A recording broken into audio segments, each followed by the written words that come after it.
जो कविता लखानी तो ज़ोरदार ताड़ियों कविता लाए असा चाहींदासीं कि तव्हां भी माण्हुनि खे ईअं ई झुमायो। हाणे मां तव्हांजे साम्हूं हिकिड़ो झूलेलाल जो कलाम पेश कंदसि। तमामु सुहिणो कलाम आहे ऐं जे कंहिंखे दिलि थिए त भले मूंसां गॾु ॻाए ऐं जंहिंखे दिलि थिए प्लीज़ अची डांस बि करियो। मूंखे मज़ो ईंदो ऐं मूंखे हिकिड़ी ॿी बि ॻाल्हि चवणी आहे, सिंगर्स जेके हूंदा आहिनि न उहे बिना म्यूज़िशियन्स जे कुझु बि कान हूंदा आहिनि, त हुननि लाइ वॾी हिकिड़ी तारीफ़।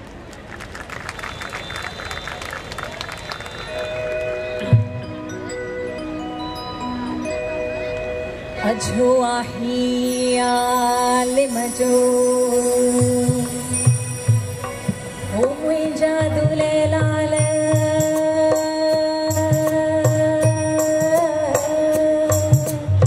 दरिया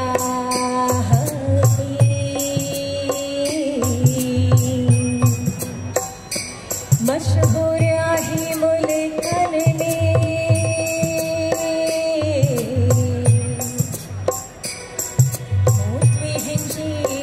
साबित वही थी सी हामी थी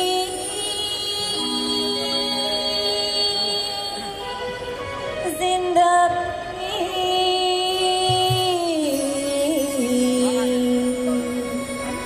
उड़ छाया खत अधीनन की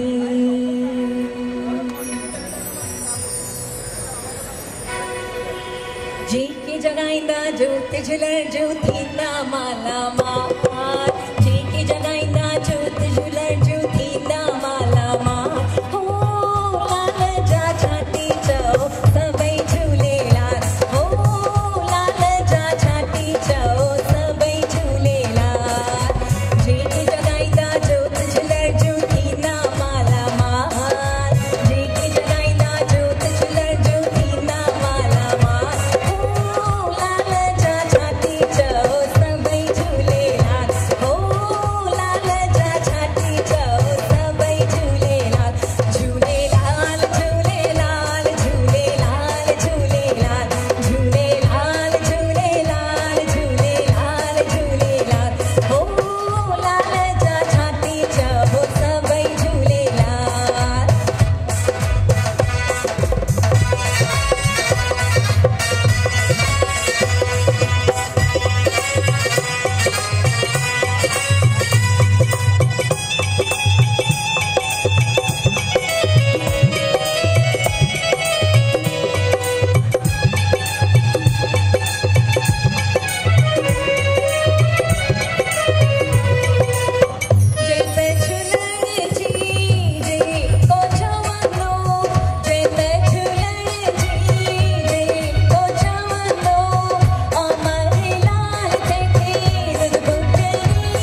सभई चओ झूलेलाल तेरा ई पार।